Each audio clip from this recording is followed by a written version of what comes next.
Hello, aqui é a Vânia da Manage de English e essa semana eu voltei para falar com vocês sobre uma pergunta que foi feita por um internauta há várias semanas atrás e foi uma pergunta bastante consistente que calhou dessa semana uma aluna minha fazer essa mesma pergunta.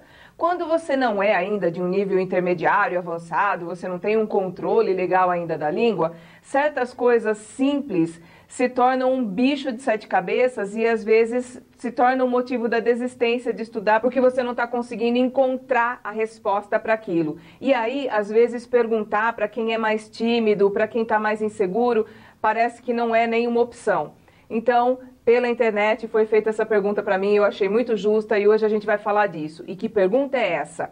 Quando a gente vê um apóstrofe S, esse apóstrofe S, como é que a gente descobre se ele é a abreviação do is, se ele é a abreviação do has, ou se ele é simplesmente o apóstrofe S, que não tem abreviação nenhuma, porque está se tratando do caso genitivo, que é quando você diz, por exemplo, que alguma coisa pertence a alguém. Vânia's School, escola da Vânia, porque eu vou ler ao contrário. Bom, como é que eu vou decidir isso? Como é que eu vou entender isso aí? Fácil. Eu vou passar uma apresentação em PowerPoint para vocês, vou fazer as explicações de um a um e vou dar um exercicinho no final para ver se vocês conseguem chegar na resposta. Então vamos nessa apresentação e depois dela eu volto a falar com vocês. Eu troquei de microfone, vocês vão ver que tem uma mudançazinha de som, eu espero que não atrapalhe. Então vamos falar como a gente vai diferenciar essas coisas. Nós temos o is, que eu abrevio apóstrofe S, nós temos o has, que eu abrevio apóstrofe S, e nós temos o apóstrofe S, que é o caso genitivo, que indica posse. E esse não é abreviação de nada, ele já nasceu assim, tá? Então vamos lá, vamos ver um exemplo para ver como é que fica na prática. Jason's car was involved in an accident, but Jason's fine because he suffered only some small injuries. Eu olhando aqui, eu já vou ver que depois do apóstrofe S eu tenho car, que é um objeto. Um objeto pertence a uma pessoa. Então eu vou dizer, o carro do Jason foi envolvido ou se envolveu num acidente. But Jason's fine. Fine significa bem, é um adjetivo. Eu não digo que o adjetivo pertence à pessoa. A pessoa não compra, vende e troca o adjetivo. Ela é alguma coisa ou ela está alguma coisa. Então, Jason está bem. Because he suffered only some small injuries. Porque ele sofreu apenas algumas pequenas escoriações. Esse apóstrofe S aqui, vocês notem que na hora de tradução eu nem considerei. Ele sofreu só algumas poucas escoriações. Esse apóstrofe S, né, deixa eu mexer aqui. Então, Jason is e o apóstrofe S é o has. Isso aqui é o present perfect. Quem não assistiu o meu vídeo falando sobre a diferença do Simple Past e Present Perfect, sugiro que assista logo depois desse vídeo, porque vai ajudar a entender isso aqui. O Present Perfect, na maior parte das vezes, a gente traduz em português igualzinho a gente traduziria o passado simples. Mas ele aparece para dar uma informação no passado sem citar quando a coisa aconteceu. Se eu usar o passado simples, eu sou obrigado a informar quando essa ação aconteceu. Se eu não quiser informar, ou se eu não souber informar, aí eu tenho que usar o Present Perfect. Então, você olha nesse verbo, sofreu ou sofrido, é o passado de um verbo. Então, nesse caso, é o has. Is, ele está sofrido ou ele está sofreu? Não sei, não bateria muito bem. O apóstrofe S para indicar que o sofreu, né, o has é dono do sofreu, ou ele é dono do sofreu, também não tem sentido. Então, vamos trabalhar aqui como has present perfect. Vamos passar para uma outra sentença. Julia is very happy. Então, a Julia está muito feliz. Se é está, então esse apóstrofe aqui é a abreviação do is. Ok. She's just turned 21. Ela acabou de fazer 21 anos. Esse apóstrofe S, de novo, que eu nem traduzi, né? É o apóstrofe S que abrevia o has. E na regrinha do Present Perfect, tem lá, quando você usa a palavra just, geralmente é o Present Perfect que você vai usar, né? Então, é o has e aqui o verbo no particípio passado. Ela acabou de fazer 21 anos. And she's traveling to Europe. E ela está viajando. ING em inglês é a mesma coisa que o NDO em português. Viajando, comendo, brincando, falando. Então, ela está viajando para a Europa. Vocês vão ver aqui, se vocês não souberem as regras do que é adjetivo, o que é verbo com ING, o que é verbo no particípio passado, não precisa. Se você traduzir a frase, você vai começar a entender a maior parte deles corretamente já.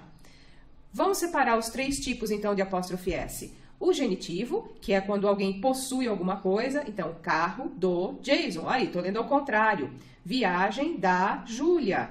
Nome do gato. Opa, mas aqui tem mais um apóstrofe S. Então, preto do nome. Não, esse apóstrofe S aqui é diferente. Esse é o is. My cat's name is Preto. O nome do meu gato é Preto. Verbo to be. Jason's fine. O Jason tá bem. Julia's very happy. Ela tá muito feliz. Julia's traveling to Europe. Ela está viajando para a Europa. Todos eles, abreviação do is. E o present perfect. Jason suffered only some small injuries. Jason, apóstrofe S, é o has, porque aqui eu tenho o verbo no particípio passado. Julia's just turned 21. De novo, aqui é o has, porque eu tenho um verbo no particípio passado e ainda tenho, para ajudar, o just, que é acabou de acontecer alguma coisa. Também, nesse caso, é present perfect. Os dois, abreviação do has. Vamos dar uma testadinha para ver o que vocês entenderam? Então, let's test it. Sarah's husband bought a beautiful ring for her. He's hidden it until her birthday. Sarah is curious about the gift, but she's trying her best to remain patient. Então vamos lá. Decifrando isso aqui para ver qual é o correto. Eu vou pedir para vocês pausarem esse vídeo, pensa bem.